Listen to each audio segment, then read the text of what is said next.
I am the tofu golem. Please enjoy the video. You already organized your sheets. Now begin. Select the cell where you want the result, type equals Vlookup, then point to the lookup value. Make sure the lookup column sits on the left of your table array.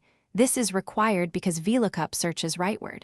Once done, lock the table range with absolute references or convert it to a table so new rows update automatically.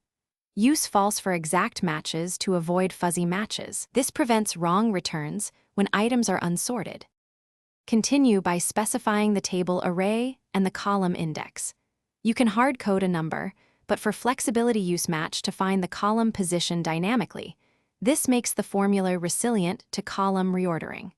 Make sure range lookup is false for exact lookups. Once the core formula works, wrap it with iferer to return a clean message or blank when no match exists. Also consider using structured table references or named ranges, so your formula stays readable and updates as data grows. Finish by validating results across samples and locking ranges with $ or tables to prevent accidental shifts. If values are incorrect, first verify data types.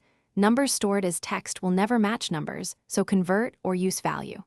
Once done, clean extra spaces with trim and ensure no hidden characters.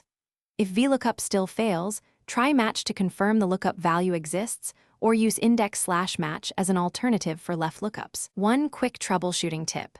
Wrap the lookup value. Thanks for watching. Consider subscribing if we helped you today.